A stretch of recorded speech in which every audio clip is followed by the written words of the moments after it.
November 5 at 9 p.m. and experience the passion of the past, present and future in words and song. Watch the 13th staging of the Jamaica Poetry Festival right here on PBCJ, the People's Station.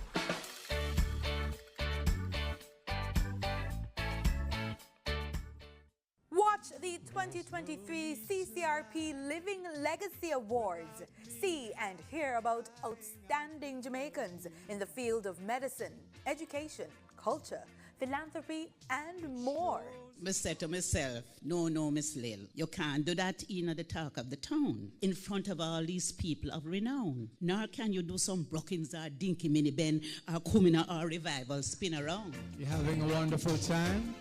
Watch the CCRP Living Legacy Awards and be entertained, inspired, and edified. The 2023 CCRP Living Legacy Awards, Monday at 8 p.m. only on PBCJ, the People's Station.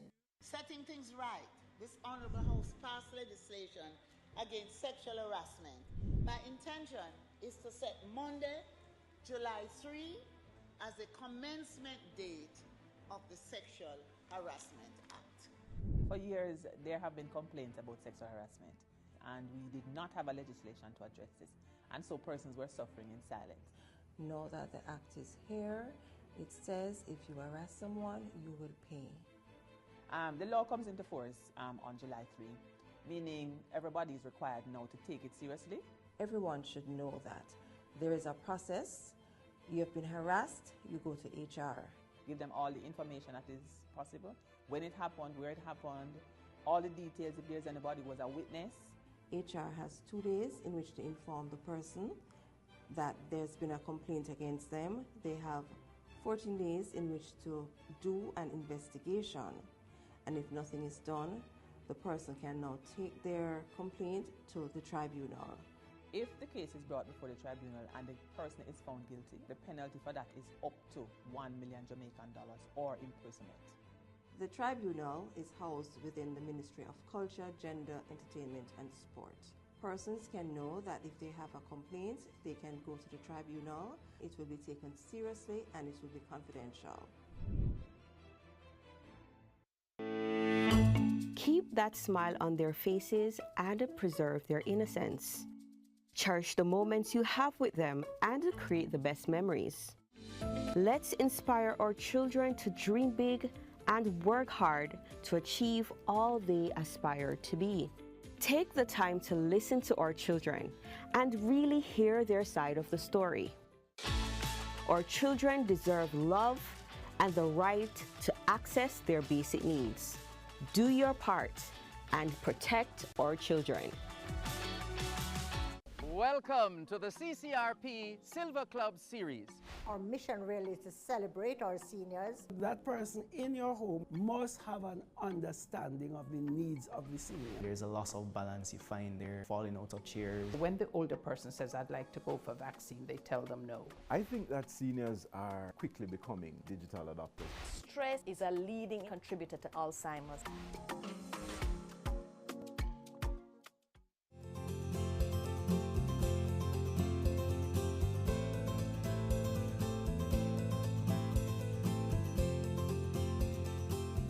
All Jamaicans to know that child abuse is not just an issue for the government, it's an issue for all Jamaicans.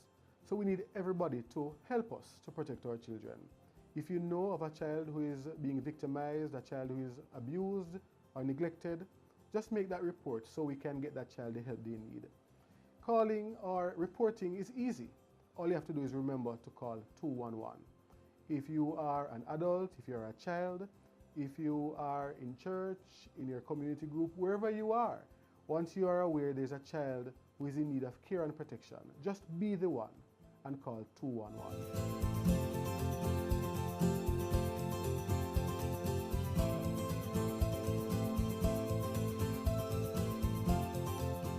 Tune in Sunday, November 5 at 9 p.m. and experience the passion of the past, present and future in words and song.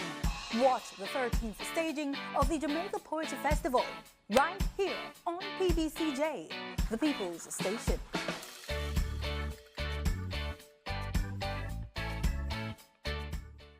Remember that big project the government announced them was going to from when? You ever catch yourself a wonder what happened to it? Stop wonder like an outsider and start move like the country belong to you. You have a right to publicly owned information, and the Access to Information Act gives you that power. I know you have enough questions about how government are run or not run, so let me show you how it works.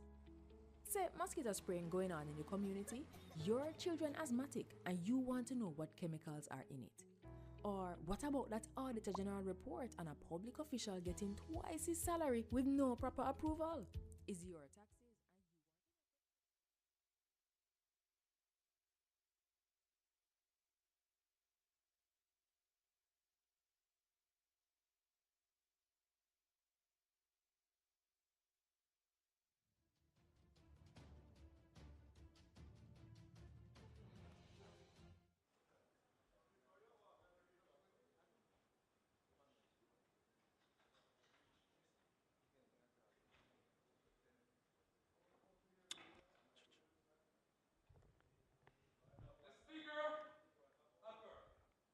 Almighty God, by whom alone kings reign and princes decree justice, and from whom alone cometh all counsel, wisdom, and understanding, we, thy unworthy servant, here gathered together, in thy name do most humbly beseech thee to send down thy heavenly wisdom from above, to direct and guide us in all our consultation. And grant that we, having thy fear always before our eyes, and laying aside all private interests, prejudice, and partial affections, the result of all our counsel may be to the glory of thy blessed name, the maintenance of true religion and justice, the safety, honor, and happiness of the king, the public weal, peace and tranquility of the island, and uniting and knitting together of the hearts of all persons and estate within the same, in true Christian love and charity, one towards another, through Jesus Christ our Lord. Amen.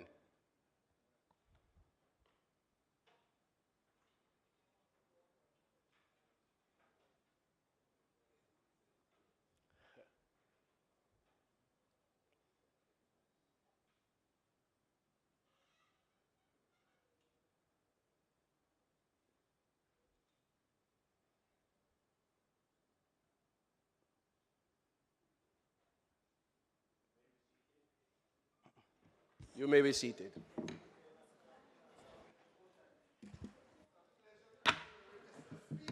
This honorable house now resume its sitting. It is indeed a great honor and pleasure to welcome all of you to the sitting of the Honorable House of Representatives on Wednesday, on the 1st of November, 2023, for the continuation of the State of the Constituency debate. I would like to extend a special welcome to those who are joining us online via social media platforms, PBCJ live stream, and those persons who choose to be here with us sitting in the gallery today. Oh, supporting a very good member, East Portland.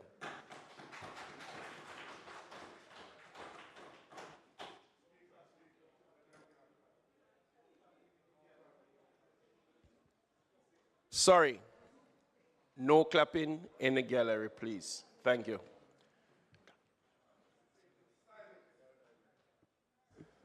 Call of the roll.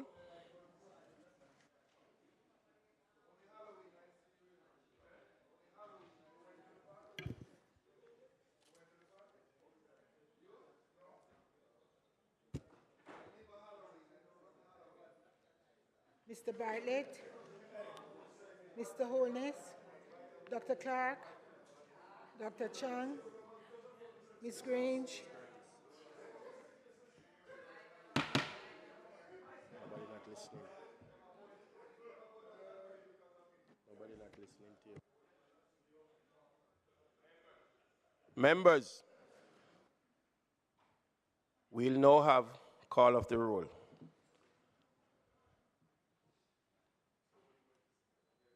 Mr. Bartlett, Mr. Holness, Dr. Clark, Dr. Chang, Ms. Grange, Mr. McKenzie, Mr. Chuck, Dr. Tufton, Mrs. Williams, Mr. Vaz, Mrs. Malou Fort, Mr. Charles, Mr. Green, Mr. Morgan, Mr. Warmington, Mr. Main, Mrs. Cuthbert Flynn, Mr. Terry Long, Dr. Dunn, Mr. Hutchinson, Mr. Witter, Ms.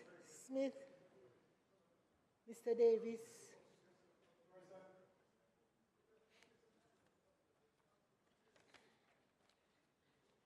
Mr. Brown, Dr. Brown Burke, Dr. Charles, Mr. Chin, Mr. Cousins, Ms. Crawford, Ms. Daly, Ms. Davis, Mr. Golding, Mr. Graham, Dr. Guy, Ms. Hamilton, Ms. Hannah, Mr. Henriquez, Mr. Henry, Mr. Hilton, Mr. Jackson, Mr. Lawrence, Ms. Lee, Mr. Miller, Mr. Montague, Ms. Morrison, Mrs. Nita Garvey, Mr. Paulwell, Mr. Phillips, Dr. Phillips, Mr. Robertson, Mr. Robinson, Mr. Samuda, Mr. Shaw, Mr. Siblist, Mr. Slowly, Mrs. Vaz, Dr. Wheatley, Mr. Williams, Mr. Wilson, and Mr. Wright. Mrs. Cuthbert Flynn.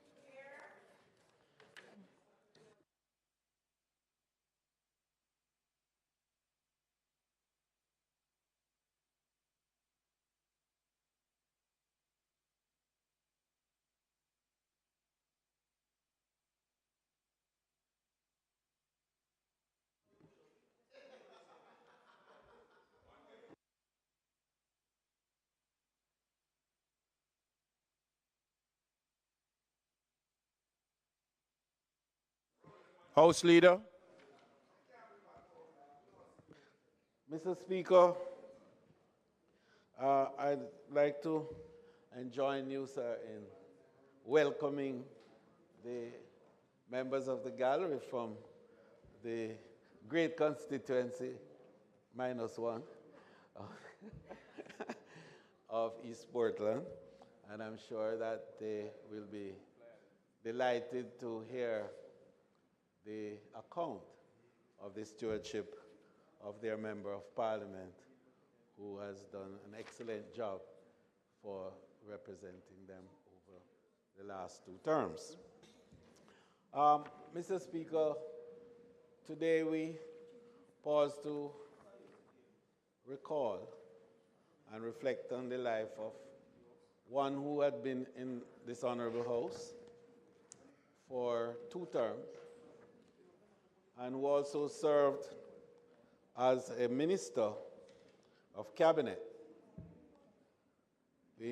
having responsibilities for national security, for justice, and also as the Attorney General of Jamaica. I refer, Mr. Speaker, colleagues, to Mr. Winston Spalding, QC, a Jamaican of extremely proud vintage. He's a man who walks humbly but with pride.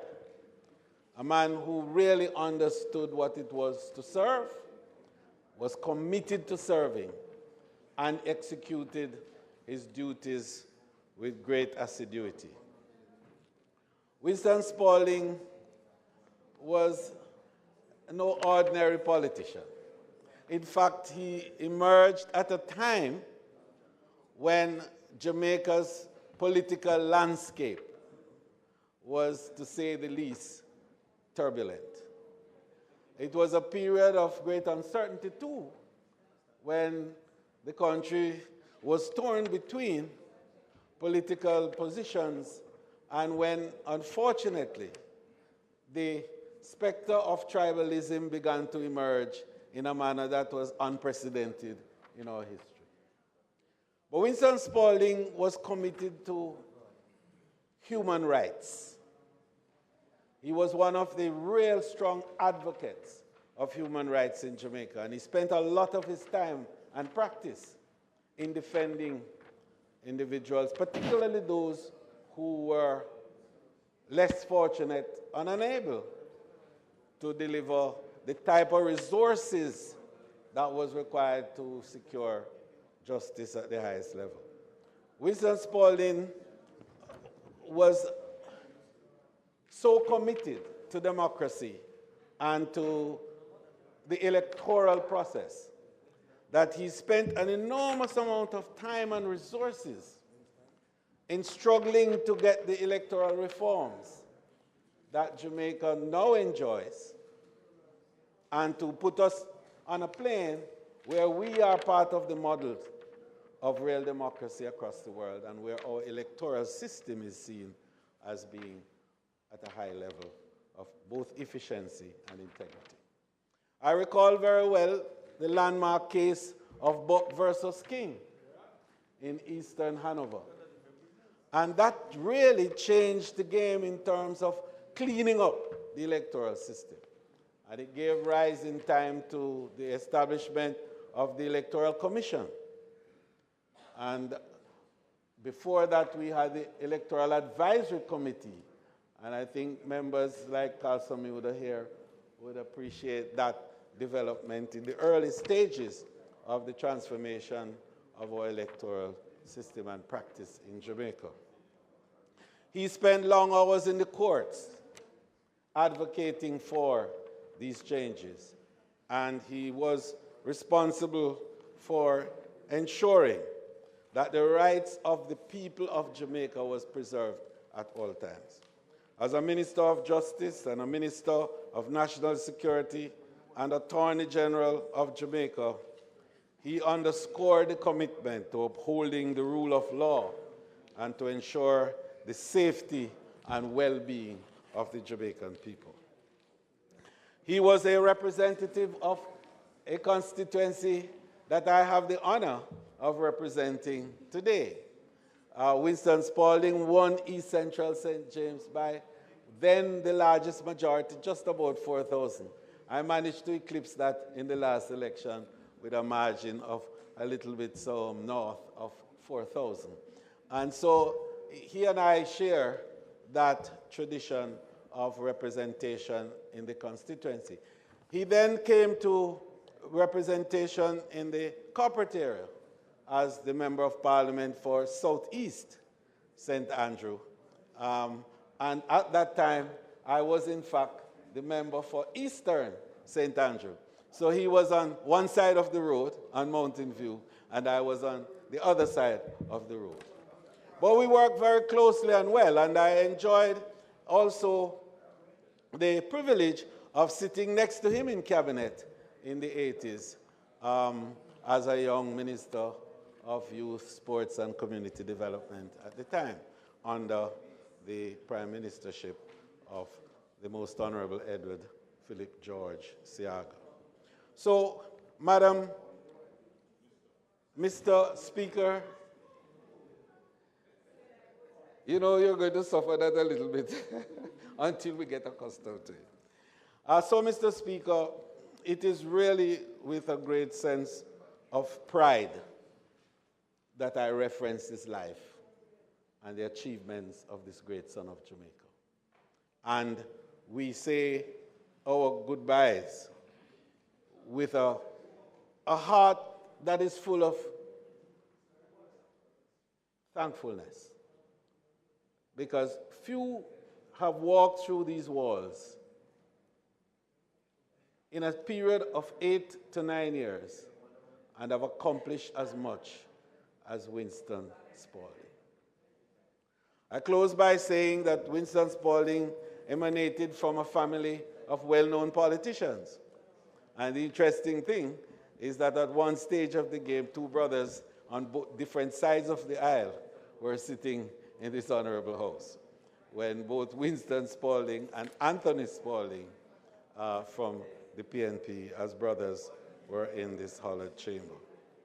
Madam Speaker, in traditional form, we would ask that the appropriate note be sent to his dear widow of long standing, Carol Spalding, an outstanding lady, and we are really proud of how she has worked and stayed with Winston even during his illness, his long illness. And Carl was there, and the children and all.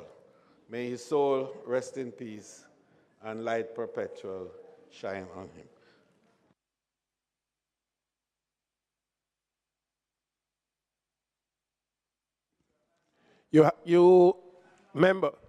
Member, you have to come down lower. Those mics are not.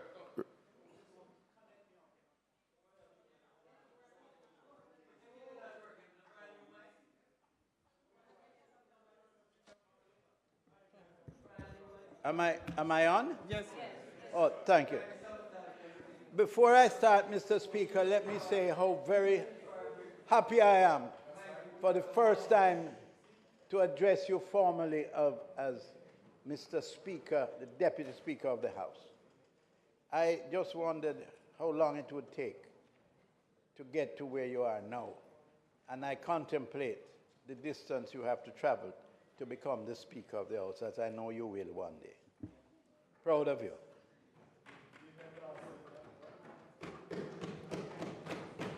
And those who know will understand those words I've just uttered. Mr. Speaker, I could not allow this moment to pass without saying a few words about my old friend, Winston. Winston Spalding came to the Jamaica Labour Party on around 75, 76 and ran in the constituency of Southeast St. Andrew under a state of emergency, as so many of us. He wasn't successful on that occasion, but he persevered, never gave up, and he was called to duty to serve in East Central St. James. But before getting to that, Winston Spalding was arguably the greatest crusader for the concept and principle of equal rights and justice for all. He was an avid defender of the rights of every Jamaican. And I would dare say, depending not on the side of this chamber that the person happened to come from. He taught us a lot, and he worked very hard in a very committed way as a strong and productive supporter of then leader Edward Seaga. What is very little known, and you know, I'm going to take the liberty of calling a couple of names in here who are not in the House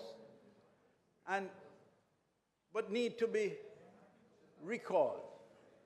Winston formed in the dark days for the Labour Party between 1976 and 1980, along with people like Jerry Grinley, Abe Dabdoob, and others, to create an atmosphere that led to us being in a position to contest the 1980 elections, despite having fought in 76 through a state of emergency and lost. His contribution to the enablement of the Jamaica Labour Party government at that time to be successful in 1980 was something that we will not easily forget.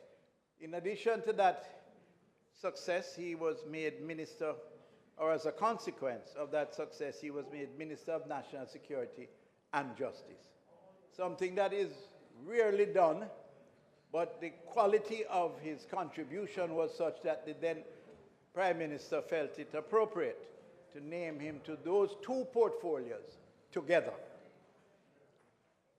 Winston had with him, as the House Leader has said, his family members, one on that side and he on this side. But you know, I remember his father so well, and his brother. And I mean, I can tell this House that I have, in my political life, I've enjoyed a relationship on both sides of the aisle that I will never forget. I remember so often visiting with Anthony Spaulding at his home and listening to a tremendous array of fabulous music in his study. Winston's father served with us shoulder to shoulder at one stage. But I want, if you might permit me, to recount a little incident when his father passed and was buried at the Catholic cemetery on Brentford Road. Douglas Vaz and a bunch of us went, and Douglas had just won, and I had not won or anything. I ran, lost, and nonetheless, we all turned up at the funeral at the graveside. And I'll never forget this as long as I live. It was a motivation to me. Some of the women who I came to know very well afterwards and came to work with saw us, and I heard them say, "Who that one?" And one said, "That's Douglas Vaz." And they said, "Then who is the one beside him?" I said, "Carl Samuel." "Oh, turn about him, poor thing. Him soon gone. He won't be here with us." Well, that was approximately nearly 43 years ago. So it goes to show you that it is not always worthwhile to be dismissive of someone, no matter how insignificant at the time you might believe them to be. I have learned a lot. I've learned a lot by my association with Winston Spaulding. His honesty, his integrity, his ability to work hard, and his commitment to principles that should be endearing to all of us. His wife is an absolute, as this House Leader said, absolute tower of strength. Was always to him and was with him to the very end. Although he had been suffering from an ailment that made the job of caring for him exceptionally difficult, and one that required a lot of personal sacrifice for many, many years. And so I commend her wholeheartedly for what she did to him in his final days, and his efforts to help Jamaica should never, ever be underestimated or overlooked. Thank you very much, Mr. Speaker. Thank you very much, Mr. Speaker. And again, congratulations to you on your new appointment as Deputy Speaker of this Honorable House.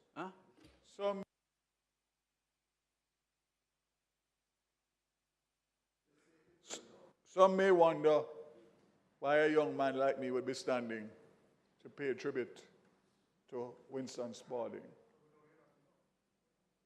The Speaker, the leader of government business, and the Speaker before me would know that I met Winston Spaulding, who I later referred to as Uncle Winston, in 1975 at the tender age of 12 years old, because he became one of the most loyal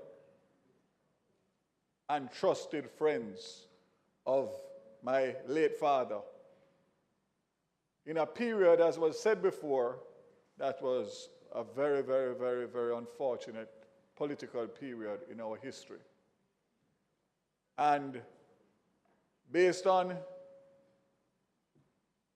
the times that we were facing, I was able to sit and listen to Winston Spalding and my father, Carl Samuda, Ed Bartlett, and all of the group of that era discuss their plans as to how to save Jamaica and its democracy. I listened keenly. I saw the sacrifices that were made. You're talking about Winston Spalding, one of the greatest legal luminaries in this country, who gave up everything as others did to concentrate full-time on politics at great personal sacrifice. He was there through thick and thin, and based on his legal background, as was said before, he was front and center of the legal case in Eastern Hanover at that time. I can see him in front of me in those thick dark glasses, regardless of whether it was midnight or midday. And he too made a huge sacrifice because his family and their political support started not with the Jamaica Labour Party. So as was said, at one point, he was across the aisle from his brother, which obviously must be an uncomfortable feeling for two brothers to be on either side of the aisle. But he felt so committed and he was so patriotic that he was prepared to do what was right for Jamaica. I spent many, many, many, many hours up at Red Hills, East Kirkland Heights. I can see the house on the corner right in front of me with that big wall. And him giving us all of those stories.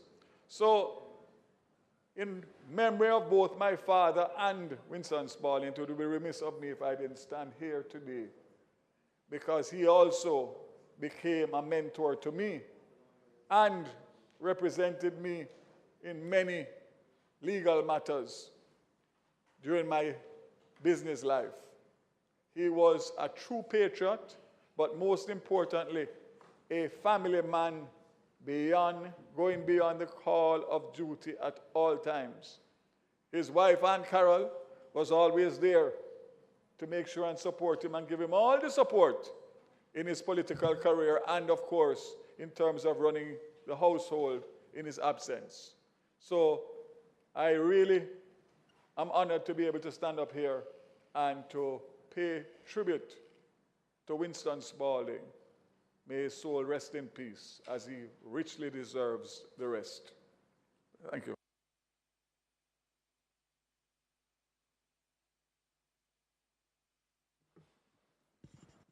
Okay. At this time, as a former member of the House of Representatives of Jamaica, that we ask that we stand for a minute of silence for the former member.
May his soul rest in peace and life perpetually shine on his face.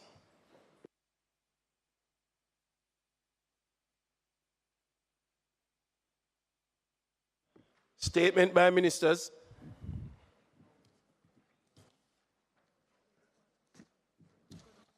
Okay.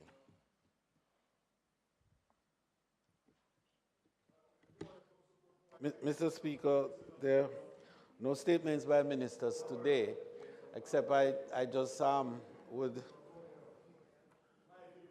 implore you to, in the traditional way, so instruct the clerk of the House to send the appropriate letter to the family of the late Winston Spalding. May it please you, Mr. Speaker. Thank you. As is requested, Clerk, Madam Clerk, that be carried out.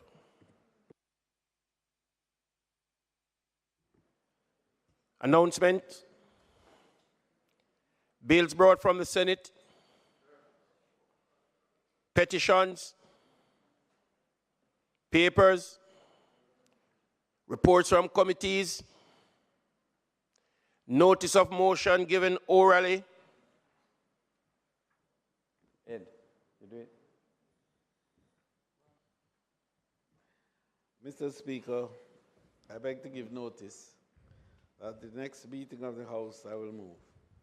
Be it resolved, with reference to the resolution approved by this Honorable House on the 19th day of April 2023, appointing a select committee to sit jointly with a similar committee to be appointed by the Senate to consider the Criminal Justice Administration Amendment Act 2023, the Offenses Against the People's Act 2023, and the Child Care and Protection Amendment Act 2023, that the committee be allowed to hold virtual meetings, whether wholly virtual or partly virtual and partly physical, utilizing available information and communication technologies in the manner more specifically outlined below.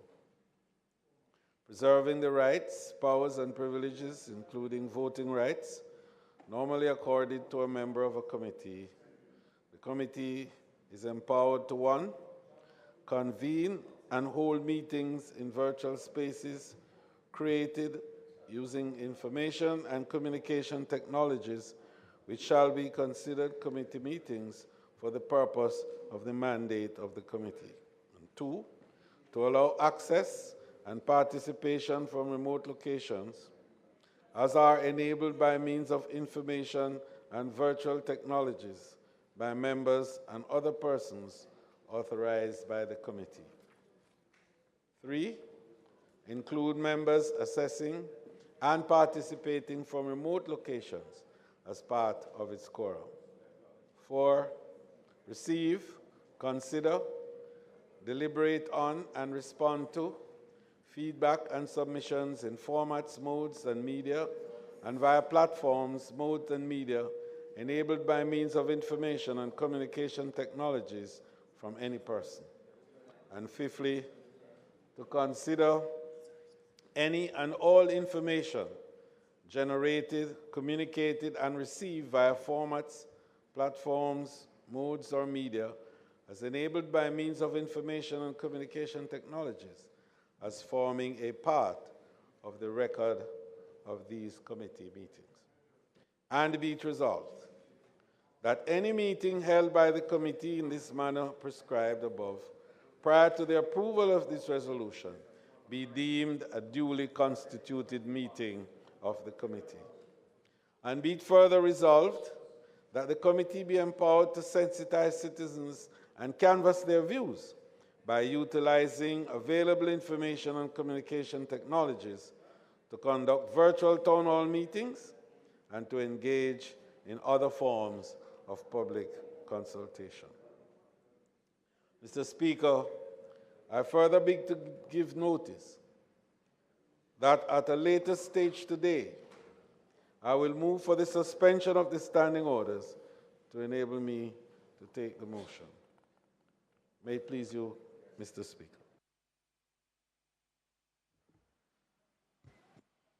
Questions and answers?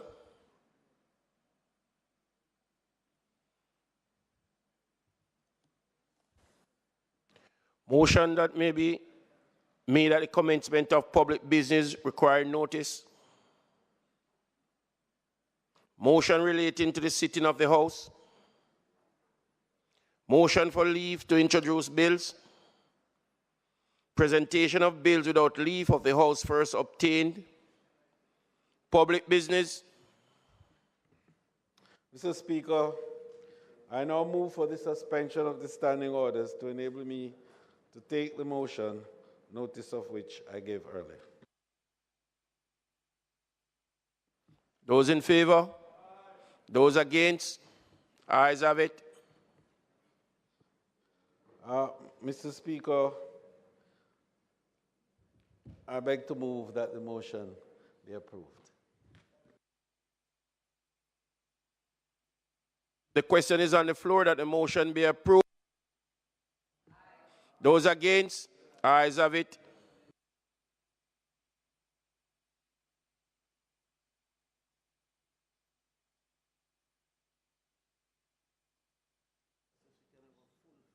I'll be happy to give it. Okay.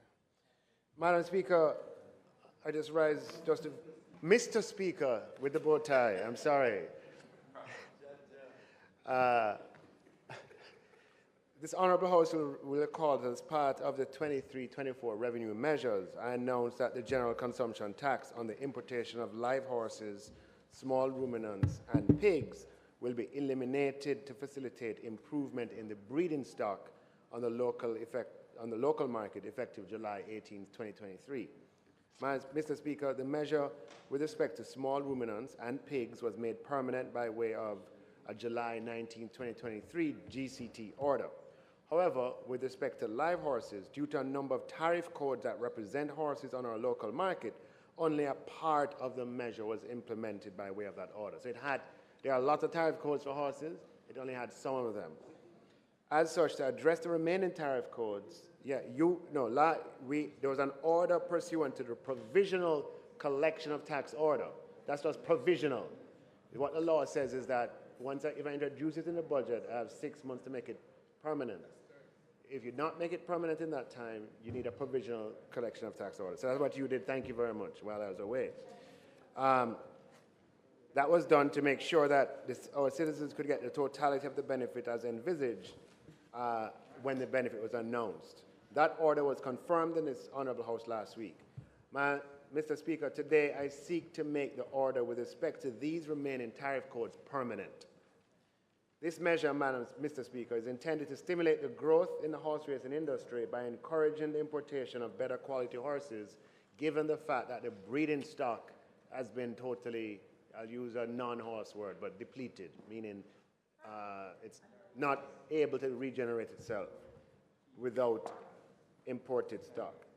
This will continue to foster growth and sustainable development in the sector, as these horses will be used to improve the breeding stock available on the local market. Mr. Speaker, I now seek the affirmation in this House of the General Consumption Tax Amendment of Schedules Number 2, Order 2023.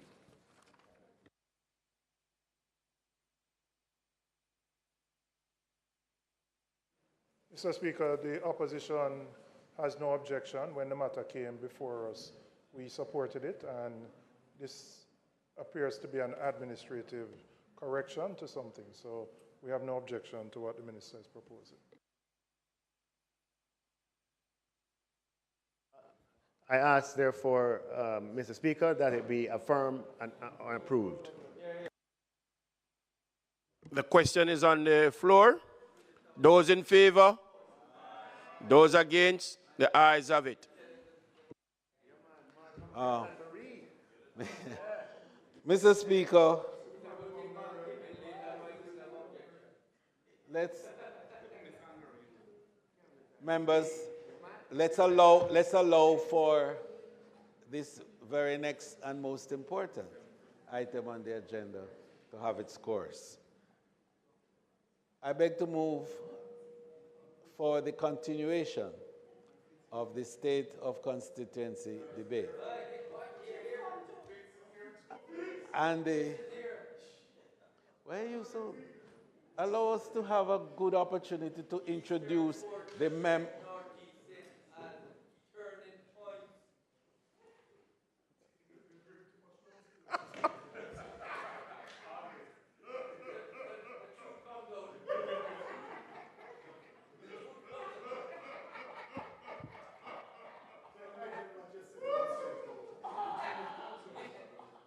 So, Mr. Speaker, now that this stage is set, and I think members have had a chance to settle. May I invite you, Mr. Speaker, to have the member from Portland Eastern to make her presentation. Just before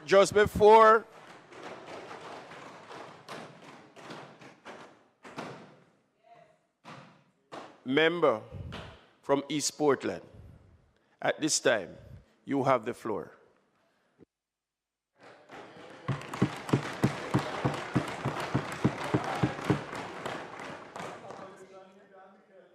Mr. Speaker, the seeds of prosperity have been planted. Oh, yes. They are growing, and now is the time to nurture the trees of prosperity so that they can bear fruits for all Jamaicans from all walks of life to make their dreams come true. I feel a sense of pride that another woman has taken over as the Speaker of the House. Congratulations, Mr. Speaker, on your appointment. It is also with pride that I look around and see my sisters on both sides of the aisle. We created history in 2020 with 18 women in the House of Representatives, the largest female representation ever. With 29% females, this is the first time female representation in the House was more than a quarter of the total membership, this under a JLP government.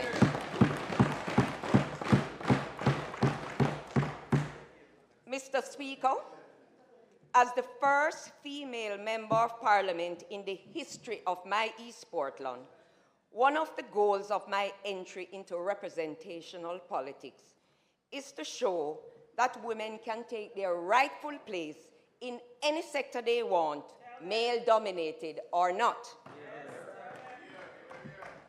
Mr. Speaker, no space was reserved for any female sitting in this honorable House. We are all here on our own merit. We do not need spaces held for us in 2023. I believe that parity is the way to achieve the equity and equality we are working towards.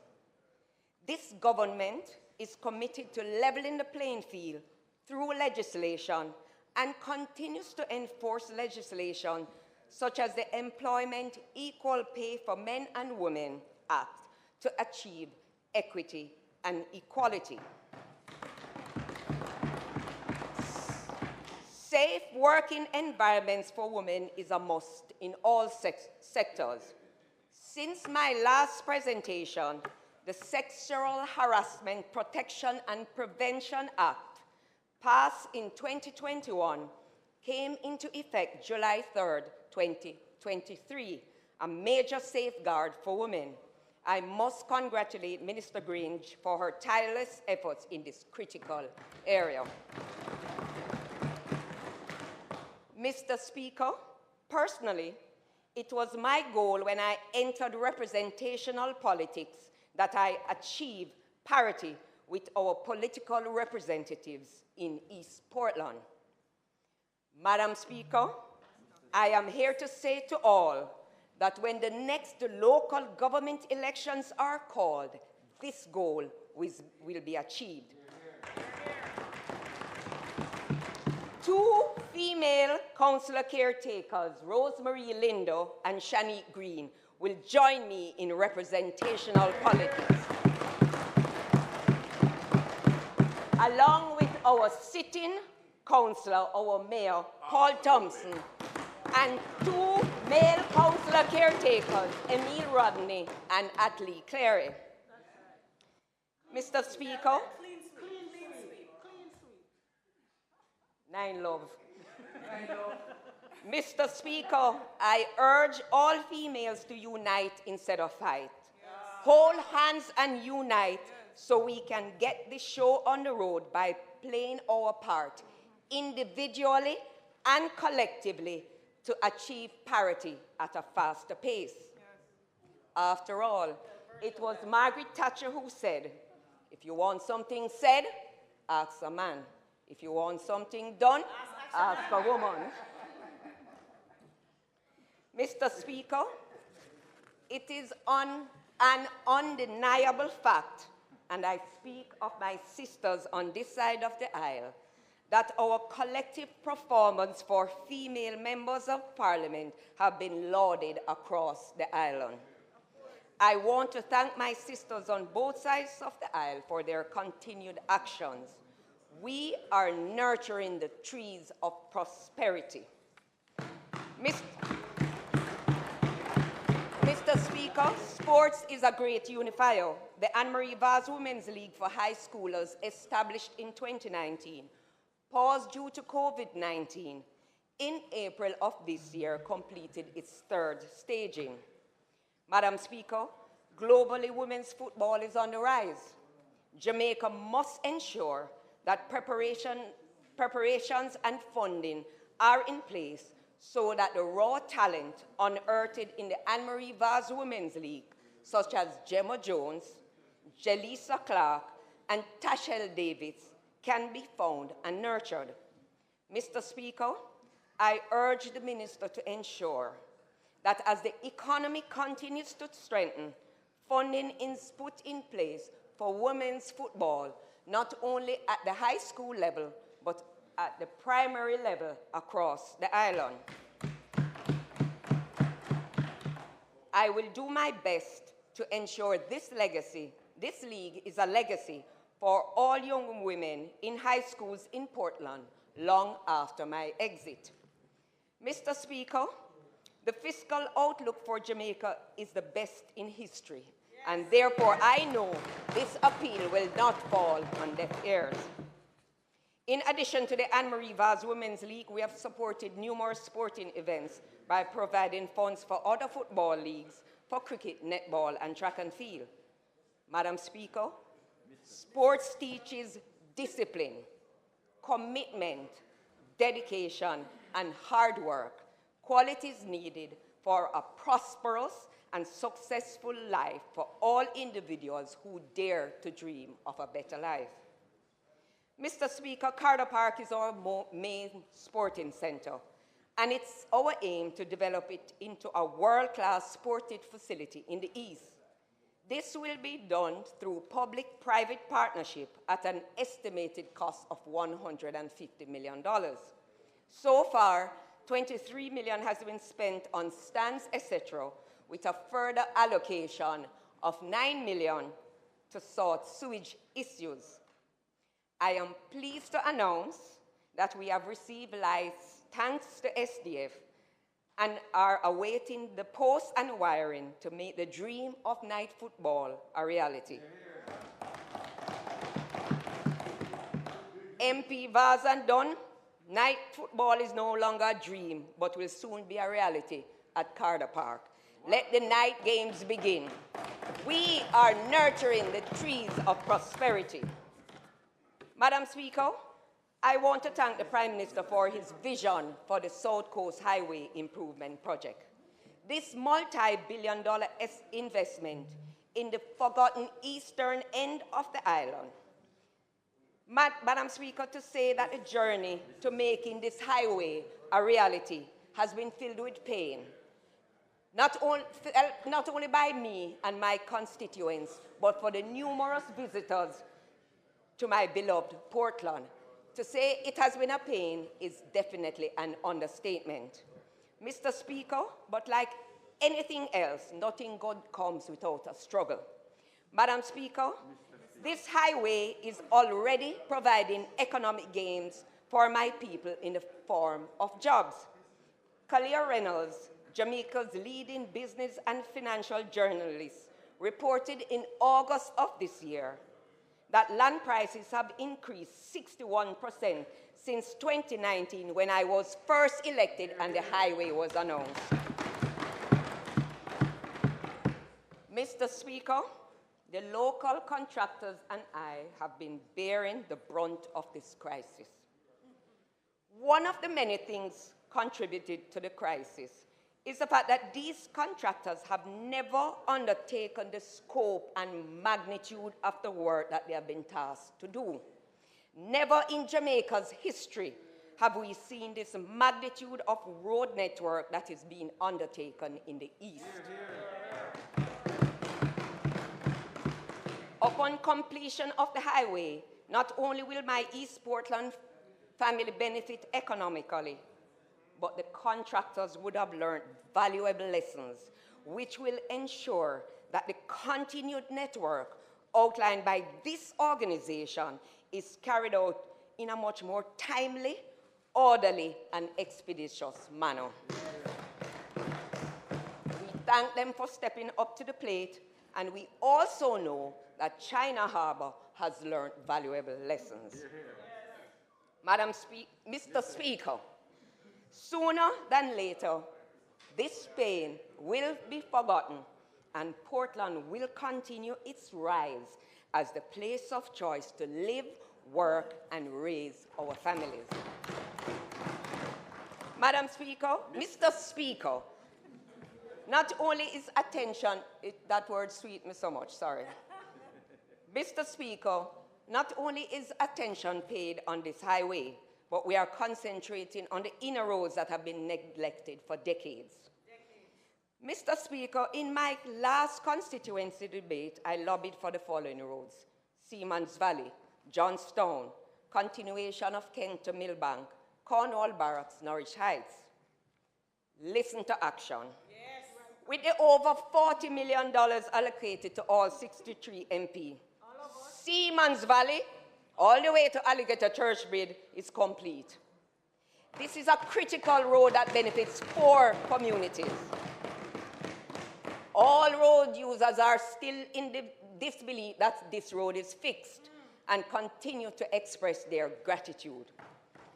Johnstown Road linking is complete, and this road links Anchovy Road that was done by this administration after decades of neglect. This road is a bypass to the town of Port Antonio in the case of emergency. Rehabilitation of Springbank is in progress, and we will be seeking additional funds to complete this road to Stony Hill. Hear, hear. I am happy to announce continuation of Kent to Millbank, Cornwall Barracks, Norwich Heights have been approved and are procurement, and I just got a message that Cornwall Barracks has gotten the green light. Hear, hear.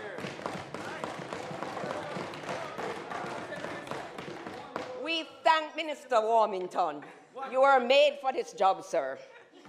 Mr. Speaker, I know efforts are being made to address the procurement problems. The only speed bump to cap it is procurement. We, the people of East Portland, are tired of the bad roads. We need action now. Additionally, our farmers, through RADA spent $10 million to rehabilitate the Clear Spring Farm Road. $20 million was spent on emergency patching of Boston to Manchonil. $15 million was also spent to grade the road from all the way up to Millbank from Ginger House. Thanks to the PMC, Fair Prospect Road has been rehabilitated for $7 million. Minister Warmington, we are now lobbying, and I hope with the same success as last year, for the following roads: Reach, Islington, Scotts Run, Dillon, Marterbury, Rural Hill, Compound Road, Sunshore Housing Scheme, and Ghost Town.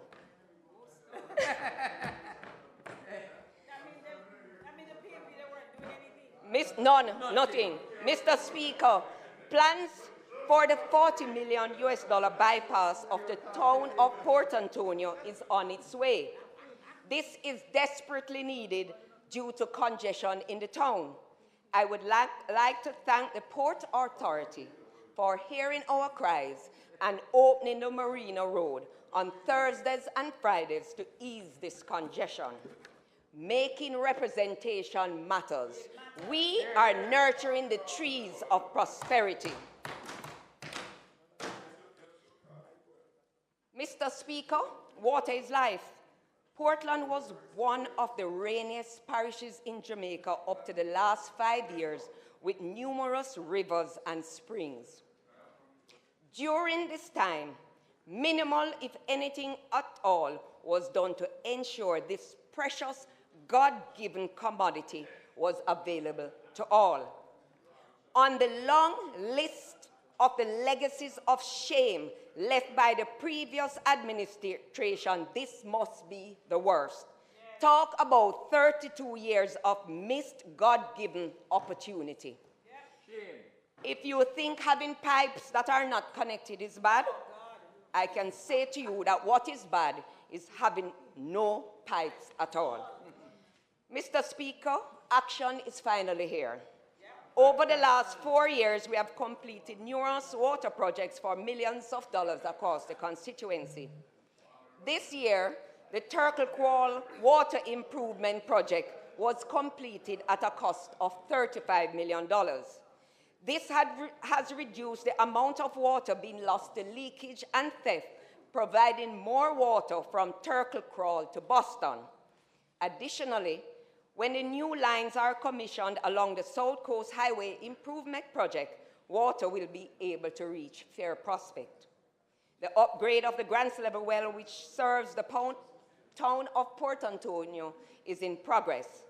The GOJ provided millions to truck waters to residents through its drought mitigation program. My truck stands as a symbol of public-private partnership to assist in bringing this critical commodity to my people. Mr. Speaker, this JLP-led government is taking steps to resolve the water crisis once and for all through its National Water Resource Master Plan of Jamaica. I thank the government for 2 programs which will ease the drought crisis we are experiencing in East Portland. Water harvesting. Mr. Speaker, I was coming to this honorable house today to suggest that it was time to make it a requirement that any approval given by any municipal corporation, be it residential, commercial, or industrial, be contingent on a water harvesting component. However, this was announced yesterday by the Prime Minister. Great minds think alike. What I'm also overjoyed about is the fact that East Portland will be part of the water harvesting pilot program to commence shortly. Second program is the Rural Water Household Resilience Program. Resilience, Minister.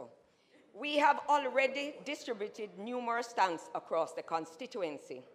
As announced by the Prime Minister yesterday right here in this house, the Rural Water Household Resilience Program will commence next week in East Portland, which will see an additional 230 tanks being distributed. 10 of our youths will be trained by heart to do the installation. Minister Matthew Samudo, we laud your valiant efforts in this crisis. We are nurturing the trees of prosperity. Mr. Speaker, education is my passion. Long before representational politics through the One Jamaica Foundation, we understood that education can't wait and have spent millions on the infrastructure of schools in Portland. We know this government understands that education can't wait. It was a JLP administration led by the late former Prime Minister, the Most Honorable Edward Seaga, in 1982 that created the HEART NTA. And it is this government that continues its expansion, giving youth a second chance with access to free tuition up to associate degree level 4. This came into effect April 1, 2023. Heart NSTA Trust is willing to train youths in any field you can think of. They have gone into communities with me to spread this message.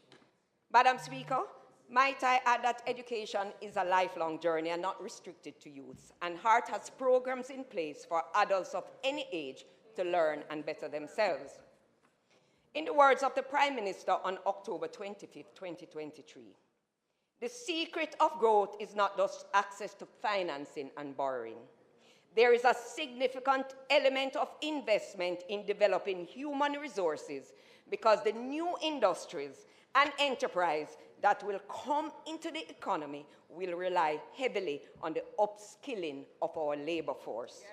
Yes. Mr. Speaker, I am urging the youth not to be disheartened, to stick to the programs of Heart, to get certified in preparations for the jobs on the horizon. Already several industries in this country are in need of skilled labor, and Heart is providing the vehicle to enable you to equip yourself for this. Madam Speaker, we allocated $7 million from the $20 million CDF funds, in addition to the extra $3 million given to all MPs for the Back to School 2023-2024 exercise.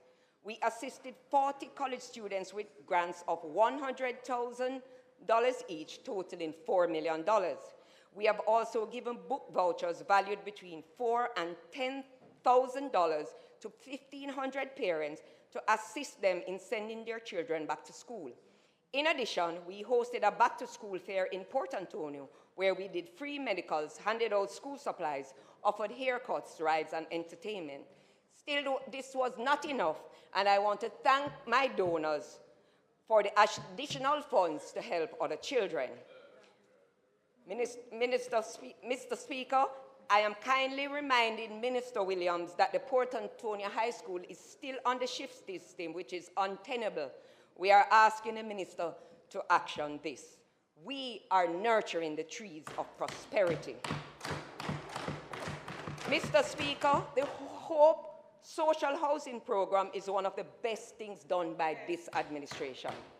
It provides opportunity for persons living in poverty who otherwise would find it impossible to realize the dream of owning their own home. To date, the Prime Minister has handed over 1 key to 1 home, with 5 going through the process. Every key that is handed over in this program made my heart swell up. Mr. Speaker, I would like to urge the Prime Minister to re-look at some of the requirements for this to be a reality for more people in my constituency. Land and land title is gold, and it is an expensive venture to own land and to get land titles. Madam Speaker, many who need a Hope House have no land or land titles, and therefore this first step becomes a barrier. For example, it cannot be that a man has been living in a shack on a piece of land given to him by his family for over 20 years with a survey diagram be denied a house. Mr. Speaker, in my constituency, it breaks my heart that this barrier is causing them to continue to live in conditions that would break even the hardest of hearts. Prime Minister, I know you will do something about this. Mr. Speaker, I am calling on the government, in addition to the Hope Housing Program, to add a housing repair program, as the need for this is great in my constituency. The proposed Pasley Garden housing development is tediously going through the steps to provide the housing solution so desperately needed in East Portland. We are appealing to the NHT to renew and redouble their efforts to make this a reality. Madam Speaker, every day I'm getting calls. Mr. Speaker, every day I'm getting calls. When my dream of a house going to become a reality? We need more nurturing for this tree of prosperity. Mr. Speaker, We make do with a small allocation from the CDF to help as many farmers and fisher folks as we can with seeds, fishing wires, etc. As a product of farming, I pay special attention to farmers. I therefore ask Minister Green to look at the thousands of acres of rich, idle farmland with the view of leasing to farmers so they can play their part in ensuring that food security will not be an issue for Jamaicans. I am suggesting that a 3-year moratorium be put in place for any farmer that does not act within that time. Mr. Speaker, our farmers stand ready to work. They want to plant and water the tree of prosperity.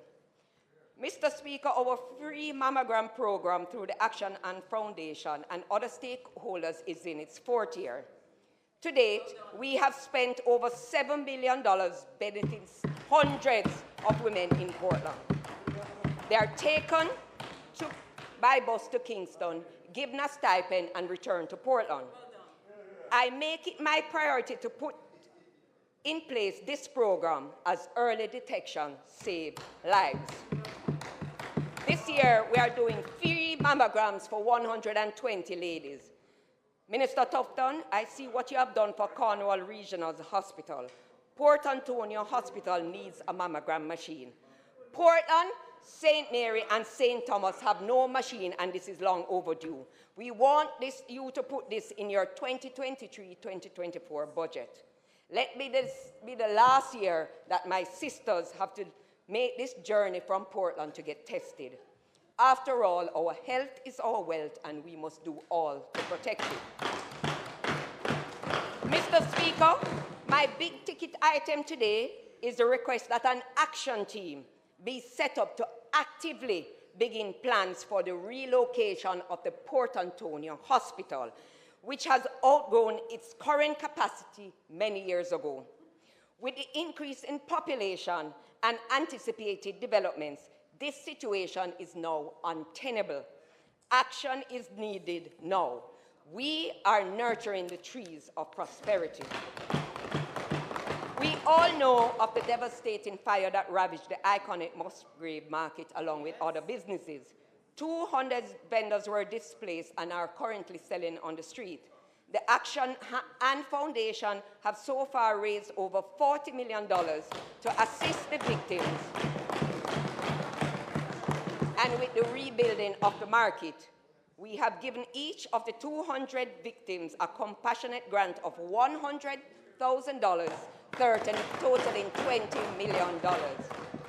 Even though they are grateful for this assistance, we know it's not enough, as all of them are without a proper place to conduct their business. Other vendors are conducting their business in the sun and rain in Neville Antonio Park. This is the only green space in town, and it should be reserved for the enjoyment of all, especially our children. Also, Christmas is coming up, and many seasonal vendors will be coming in. We desperately need the shed to be built in the Martianing area. I am pleading to Minister Mackenzie for his intervention in assisting to get the approval for building the shed, for which a deposit has already been made. A big thank you to all donors who made this possible through the Action and Foundation.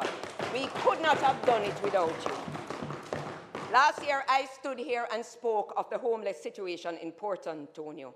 The situation has worsened, and the public continues to be at risk. I am pleased to announce that Minister Mackenzie has earmarked the site with funding in place for a drop-in center to help with this situation. We wait impatiently for the groundbreaking and completion. Minister Mackenzie, we are grateful for 3 of 6 garbage trucks needed. Things have improved, but it's not ideal. I'm therefore booking 3 of the next new allotments. Clean and green, we say. We are nurturing the tree of prosperity. In conclusion, Mr. Speaker, when I was first elected in 2019, there was no hope that the achievements thus far could have been realized. That's true. I want to remind my East Portland family that although it seems like forever that I've been your member of parliament, I have not even done collectively 1 full term. Let me use this analogy to explain the situation in East Portland in 2019. She was like a tree with wilted leaves and weak roots, undernourished and untended. And like a tree, when you start watering, fertilizing, trimming, and if you know, as a country girl, we talk to our plants, it begins to strengthen. However, not all leaves and all roots will turn green and strong at the same time. But the more roots and the more leaves that turn strong and green, the more chance the other roots and other leaves will not only grow, but the tree will begin to bear fruit. I am urging my East Portland family to hold on to the overwhelming hope that you re-elected me in 2020.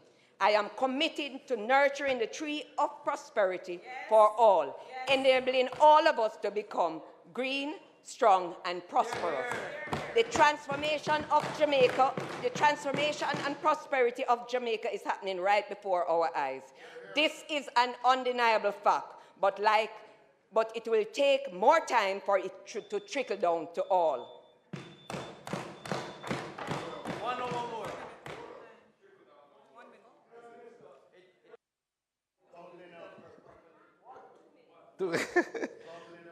Mr. Speaker, the member's time having expired, I beg to move that her time be extended to allow her to complete her presentation. May it please you, Mr. Speaker. The request is on the floor. Those in favor? Those against? Ayes have it. You may continue, member. Thank you, colleagues. I am urging my East Portland family to hold on to the hope with which you overwhelmingly re-elected me in 2020. I am committed to nurturing the trees of prosperity for all of us, enabling us to become green, strong, and prosperous. The transformation and prosperity of Jamaica is happening right before our eyes. This is an undeniable fact. As I said, it will take a little more time for it to trickle down to all. This JLP-led government is committed and working to make this a reality. Thank you, my East Portland family, for the confidence you continue to display in me. Thank you to the workers of the Jamaica Labour Party, the backbone of this organization, some of whom are in the gallery today. Thanks to my incredible action team led by Dwayne Stevenson. Thanks to our mayor and our 4 councillors in waiting. To my 5 children, one of whom is here today, my 2 granddaughters, my husband and fellow colleague, Honorable Minister Darrell Vaz, who is my inspiration on this journey. Thank you. Thanks to my best friend, Jackie Leclerc. To my colleagues on both sides of the home, the public at home and abroad, thank you. Hear, hear. Thanks to my Prime Minister, Andrew Michael Holness, for his continued confidence in me and for not even questioning that there was a seat in this honorable house that would be mine for the taking if I worked hard and earned the trust.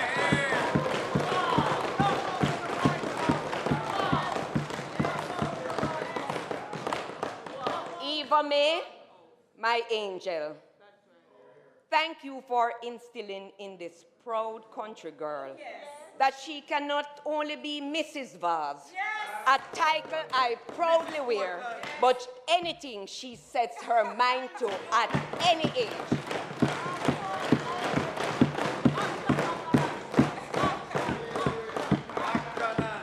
Much has been done, and much more will be done. This administration is building a new Jamaica, which will bring prosperity to all. Let us unite as we water the trees of prosperity. God bless Jamaica. And let me give you a hug before your husband. You get yours when you go. Go ahead. Here. You're such an inspiration. Very good. Very good.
let me just close up.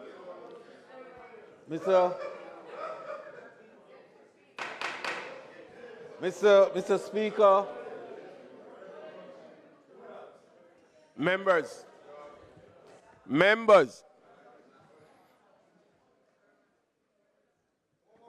Mr. Speaker, I think the exuberance on both sides of the House indicate the quality of the presentation that we've just heard.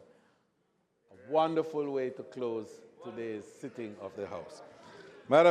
Mr. Speaker, I beg to move, therefore, that the constituency debate be suspended until next Tuesday, September 7th, 2023, November. I must always read what's on my mind.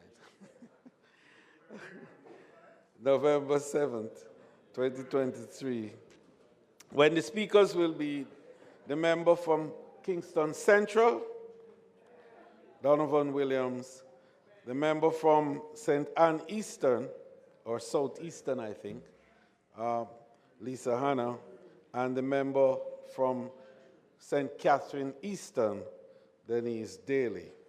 And on Wednesday, Mr. Speaker, September 8th,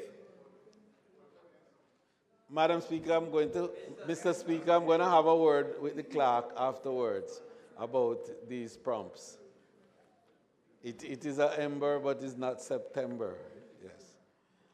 Honorable Omar Davis, the member from St. James Southern, and Dr. Maurice Guy, the member from St. Mary's Central, will be speakers on Wednesday, November 8th. I'll be bringing the 3 million. Yes. so that we make sure that you will be a wonderful opposition spokesman for finance forever.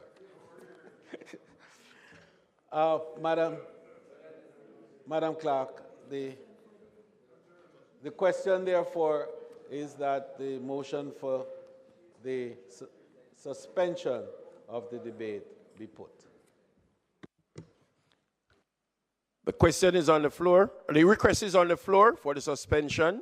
Those in favor? Aye. Those against? The ayes have it. Mr. Speaker, is not intended to do any further business for the day. I therefore beg to move that this Honorable House be adjourned until next Tuesday, November 7th at 2 p.m. at the George William Gordon House. May it please you. The request is on the motion is on the floor that this House be adjourned until next Tuesday, the 7th of November at 2 p.m. Those in favor? Aye. Those against? The ayes have it.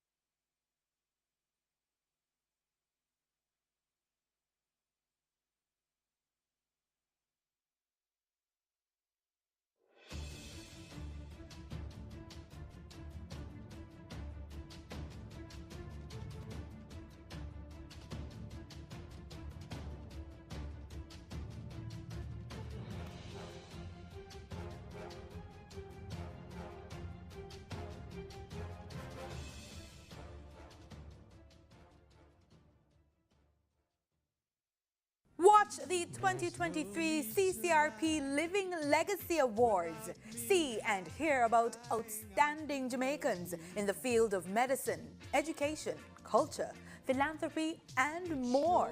I said to myself, no, Miss Lil, you can't do that in the talk of the town, in front of all these people of renown. Nor can you do some Brookings or Dinky Mini Ben or Kumina or Revival spin around. You're having a wonderful time? Watch the CCRP Living Legacy Awards and be entertained, inspired, and edified. The 2023 CCRP Living Legacy Awards, Monday at 8 p.m. only on PBCJ, the People's Station. Tune in Sunday, November 5 at 9 p.m. and experience the passion of the past, present, and future in words and song. Watch the 13th staging of the Jamaica Poetry Festival right here on PBCJ, the People's Station.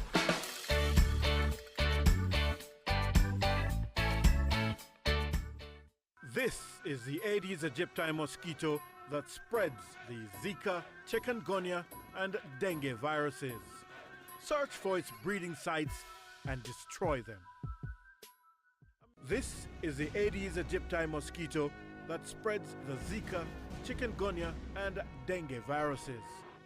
Protect yourself from the bite of this mosquito. A message from the Ministry of Health and Wellness.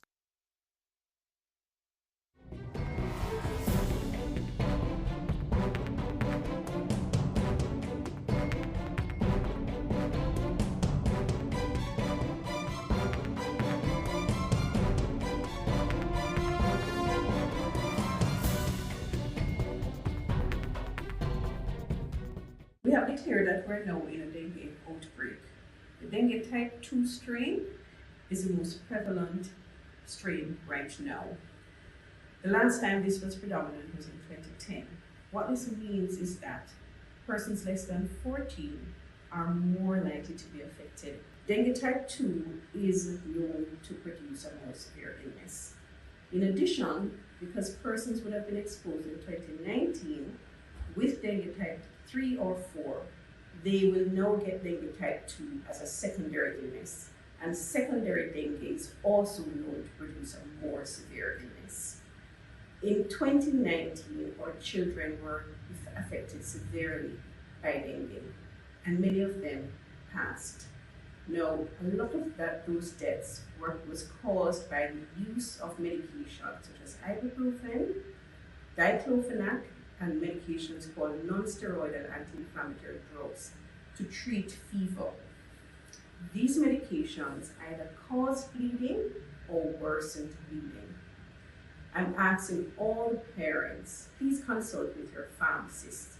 Use only medication like paracetamol or acetaminophen. Use tepid sponge to lower the fever, and if that works, then you don't have to go to medications. But again, I stress, avoid ibuprofen, avoid diclofenac or other non-steroidal anti-inflammatory drugs. For the most part, dengue is a mild illness and can be treated at home. However, persons have to be aware of the warning signs that say that you're going to go on to severe dengue. Severe dengue tends to happen after the fever subsides and you have a persistent of not feeling well, in particular abdominal pain and vomiting. If this happens, then you must seek advice from your doctor. You must either visit the health center, your private practitioner, or the hospital. If your symptoms are severe, then you must go to the emergency room. I am asking that persons do not rush the emergency departments because the severe illnesses need to go to the emergency departments. And if we crowd the emergency departments, it will delay care, the time to care for these persons that really need to be there. Jamaica is experiencing a dengue outbreak and we need to take precautions to protect our health. What does that mean? It means destroying or treating potential mosquito breeding sites, including water storage, containers, and especially drums. Emptying dish drainers and plant saucers, as well as keeping our surroundings free of solid waste. It also means wearing protective clothing and using DEET containing mosquito repellent. Let's work together to protect ourselves against dengue.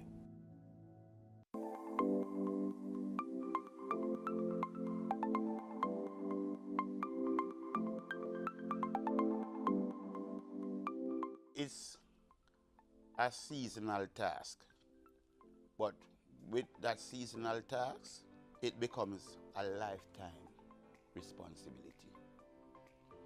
Even when you're out of the parenthood in terms of the personal responsibility of the upbringing of that child, you're going to have the task of guiding that child into manhood or into adulthood. And I believe that that experience in taking the child through school, life itself is a school. So your process as a parent is a continuous one up until death.